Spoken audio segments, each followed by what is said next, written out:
6 p.m., June 10th, 1944. A train grinds to a halt inside Auschwitz for the first time, hours after departing from Budapest. The doors swing open and thousands of people pour out, clamoring and scanning their surroundings. Smoke hangs in the air, mixing with the sharp scent of pungent ash. Violent shouts from guards direct passengers to place their few possessions besides the tracks. Bags containing only the bare essentials and the most cherished possessions they could salvage from their homes. Standing on the tracks is Lukács. He's just 16 years old. With him is his father, Sándor. They are the last of their bloodline. A few days before, his family had lived in relative comfort. Lukács went to school. His father was a pharmacist, and they resided in a large apartment. Life was good. Yesterday, that all changed. Lukács and his father are filed into a fast-moving line with other men and teenagers. Next to them is another queue with young children, women, and the elderly. At the front, an SS doctor is inspecting the arrivals. Lukács has heard rumors of the atrocities committed by the Nazis, but never in his wildest dreams did he imagine seeing them firsthand. He is standing inside Auschwitz-Birkenau, but what he doesn't realize yet is the true scope of the operation. This complex, covering over 140 hectares, was built to imprison, exploit, and exterminate thousands of people. On the right of this was Auschwitz I, the original prisoner camp established in 1940. Initially used to hold the Polish resistance and political figures before it became overcrowded and Birkenau took over the responsibilities in 1942. It now serves as offices for the SS operating as the camp's administrative hub. Lukács and his father reach the front. This is no ordinary line. Life or death rests in the doctor's decision. A signal to the left spares them for forced labor. A signal to the right leads to the gas chambers. The doctor pauses and looks at them. Over 80% of the people sent to Auschwitz were murdered immediately at arrival. Just a minute ago, Tomas, who used to race Lukács home from school, and Mrs. Kovacs, the elderly neighbor who would bring them warm bread, was deemed unfit to work and sent to the right. The doctor signals left, and guards push them aside. Some may view this as fortunate, but they are unaware of the horrors that lie ahead. Lukács and the rest of the newly arrived prisoners are taken to the west end of the camp. Lukács enters the building, known as the sauna, and is immediately commanded to strip. He complies. Hair is shaved off his head, arms, and legs. A needle pierces his flesh. Finally, a number is stamped on his skin. In the next room, hundreds of men shower with ice-cold water. Within a matter of minutes, everything that once made Lukács special was stripped away. As Lukács is taken to the barracks, he passes the Kanata buildings. Here was a somber repository of belongings discarded by those who had just arrived, each item telling a story of hope and despair. 30 barracks house the items of the thousands of daily arrivals. Inside, the buildings were filled with shelves stacked high. Workers were ordered to organize everything, sort it, and package it to be sent out to help the Nazi war efforts. Lukács is pushed into his new home, his father at his side. The room is cramped, packed with men and boys, all reduced to shadows of their former selves. Rows upon rows of wooden bunks stacked 3 high, each one barely wide enough for a man to lie flat. The air is thick, heavy with the stench of sweat, decay, and sickness. The floors are damp and caked with filth. The wooden walls are bare, offering little insulation. A single dim lamp swings from the ceiling, casting just enough light for Lukács and his father to claim a small space on a top bunk. On the hard wood, they fall asleep, unaware of the chaotic day that awaits them. They are currently located in the Jewish camp. Birkenau holds 300 wooden and brick barracks, divided by prisoner type. Women are housed in sectors B1A and B1B, while Romani prisoners are in sector B2E. Other groups such as homosexual men, criminals, and Jehovah's Witnesses are also segregated. Each group wears a specific badge to indicate their identity. Lukács barely slept. He rises from his bunk. He gets the distinct impression that he needs to ready himself quickly. Everyone shuffles out of the barrack. The rain starts to come down. Lukács feels the cold seeping in. His body shivers as he stands in silence. Around him, shoulders sag under the weight of exhaustion. A man in the row ahead stumbles, collapsing face first into the mud. Not a single prisoner flinches. An SS guard notches something in his book. Time feels heavy for Lukács. Will anyone help him? He thinks. One of the guards barks an order.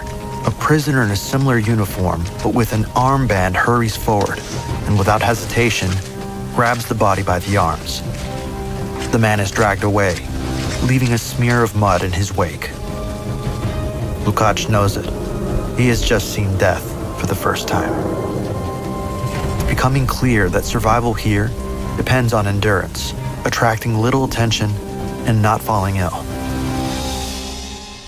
Lukács is assigned to a work group at Auschwitz-Monowitz, and a troubling fear settles in. He doesn't know where his father is going, and deep down, he fears he may never see him again. As he walks with the others to his station, a strange melody begins to waft through the air. Lukács glances around, searching for the source of the music. He spots an orchestra. A group of women stands under a watchful gaze of a conductor, performing songs for the prisoners. Their voices rise in haunting harmonies, contrasting sharply with the grim surroundings. Before they leave his sight, he locks eyes with a young girl playing a flute. She gives him a smile. Lukács smiles back. As he arrives at his station, Lukács is shocked. Monowitz is the third and final edition of Auschwitz, a huge factory complex. It primarily produced synthetic rubber and fuel, exploiting slave labor of the camp to support Germany's war efforts. This large industrial complex was dominated by tall brick chimneys emitting thick, black smoke. The factory buildings are massive, with barred windows that give them a prison-like appearance. For the next 6 hours, Lukács works to the bone. Any excuse will result in being shouted at, tormented, or beaten. His group is tasked with offloading and moving sacks full of heavy raw materials from a train cart onto a conveyor belt. As Lukács works, he loses himself in thought to distract his mind from the pain. He wonders why so few people knew of the Auschwitz operations.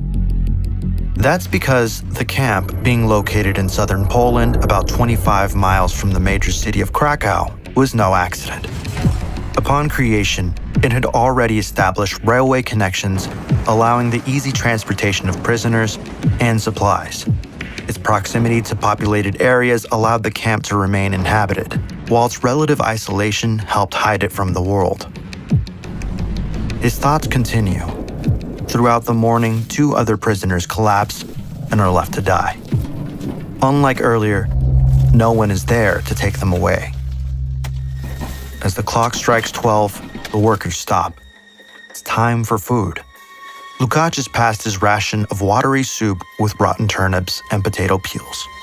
While Lukács eats, he overhears 2 fellow prisoners discussing rumors about bizarre experiments taking place near the main hospital. Inside one of the rooms is Joseph Mengele, one of the most evil doctors the world has ever seen. Today's task involves working on twins, a particular obsession of his. A few days prior, he infected them with typhus to see how their genes affect their risk of getting sick. Now, he's checking on their progression. If one twin dies, the surviving sibling is killed to allow a side-by-side dissection. His mission is racial purity, and his experiments have no limits. Meanwhile, at Monowitz, the day wears on. Lukács feels his legs growing heavier with each step. The work seems endless. Then it happens. He slows down just for a second. His grip on the material loosens, and a sharp crack echoes as it hits the ground. Without hesitation, a guard rushes over. His face is twisted with rage. Lukács barely has time to react before the blows rain down. The guard doesn't stop. To scream would only bring more punishment. Lukács is left crumpled in the dirt, grasping for air. He knows that if he stays down for too long, he will get dragged away. Lukács wishes his dad could be there to comfort him. Suddenly, a horrific thought comes to mind. What if he's dead? As Lukács limps back to his barracks, a group of guards walk in another direction. Their quarters are a very different world, sheltered from the horrors that surround them. This section of the camp is made up of over 30 buildings housing hundreds of SS guards. The barracks are made from brick and include multiple rooms, often equipped with basic furnishings such as beds, tables, and personal storage. The same officers torturing and murdering prisoners every day have access to amenities like proper sanitation facilities and heating. 7 p.m. Lukács is walking back into his barrack. Amongst the hundreds of prisoners there, he's using his remaining strength to see if his father is amongst them. Finally, near his bunk, he sees a man hunched over with blood on the floor. It's his dad. He hugs him, but his father is almost too weak to stand. He was assigned to work laying railway tracks, and during the day, someone tried to escape. They were shot and killed on the spot. Almost everyone else in the group was beaten badly, including his father. Lukács tells his father to stay put and rushes off to get food. On the northern side of the camp was a row of kitchen barracks. There was one or two for each section of the different population groups.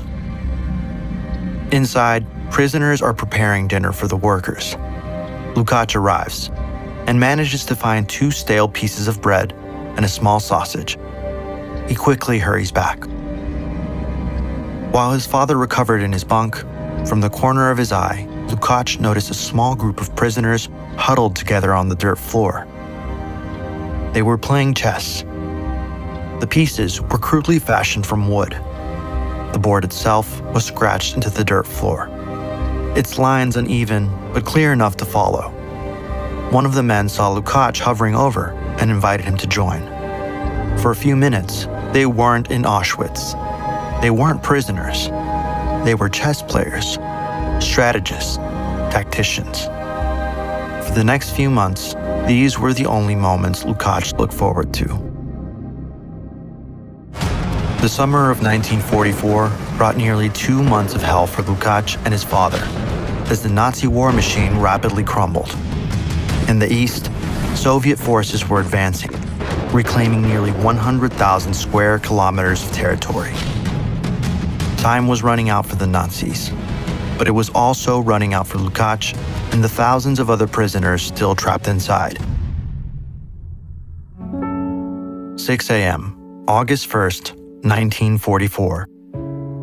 Since their arrival inside nearly 2 months ago, Lukács and his father had faced a brutal life. Little food, no breaks, and constant beatings. Outside, reporting to their work assignment, Lukács realizes his father is barely conscious. Then, he hears a thump. A few meters away, his father collapsed into the mud and is not moving. Lukács paused for a moment, wondering how he could get him to the prisoner's hospital. Many prisoners suffered from tuberculosis, malaria, meningitis, and dysentery. Lukac's dad is suffering from the same fate as countless others: exhaustion mixed with starvation. This section of the camp consisted of over a dozen barracks in repulsive conditions. Camp doctors could not help many of their patients. They were also prisoners themselves. Even if he was transported to the hospital, the conditions were so squalid that the chances of survival would be extremely low. At night, rats would chew away at the legs of the sick, both those alive and dead. An SS guard approaches Lukac's father and screams at him to raise himself up. He musters whatever strength he has to shakily stand, but his fate is sealed. The guard gives one signal, and two other guards come to escort him away. He won't be heading to the hospital. Lukac's father is placed in a steady moving line entering the crematorium building number 2 in the northwest of the camp, away from the prisoner barracks. These 4 structures are built with deceptive facades to prevent panic about the imminent fate. Inside, the room is bare and windowless, except for one unsettling feature: a series of tall, mesh-covered columns that stretch from floor to ceiling. These columns were the delivery system for Zyklon B, the cyanide-based pesticide used to murder prisoners in horrific numbers. Once the chamber is sealed, SS guards drop the gas pellets through these columns, releasing lethal fumes, filling the room within minutes. Each gas chamber was connected to an adjacent crematorium, where the bodies were immediately disposed of. At the peak of the Holocaust in 1944, the camp murdered somewhere between 3,000 to 5,000 people each day. On this day, that included Lukac's father. Between 1944 and January 1945, the Soviets got closer and closer to the German homeland. The SS began to abandon various concentration and labor camps it had built throughout the Eastern Front. In January of 1945, the Soviets entered Auschwitz. The troops see a few thousand prisoners, gaunt and starving. To them, it's liberation. But for Lukacs, it was too little, too late. He was 250 miles away. Marching through the dead of winter along with 1,000 others, Lukacs had managed to make it so far, but his body can't handle it any longer. He collapses on the side of the road, falling face first into the snow. A guard shouts at him to stand, but Lukacs no longer has the strength. The last sound he hears is a rifle being cocked, followed by a shot that echoes through the cold air. Auschwitz operated from May 1940 to January 1945. It expanded from the original barracks at Auschwitz I to include Auschwitz-Birkenau and the slave worker factory of Auschwitz-Morowitz. Lukacs and his father may be fictional, but they stand for the countless lives shattered by the Nazi regime and its supporters during their merciless terror across Europe. Of the 1.1 million people transported to Auschwitz, over 900,000 were murdered or worked to death shortly after arrival.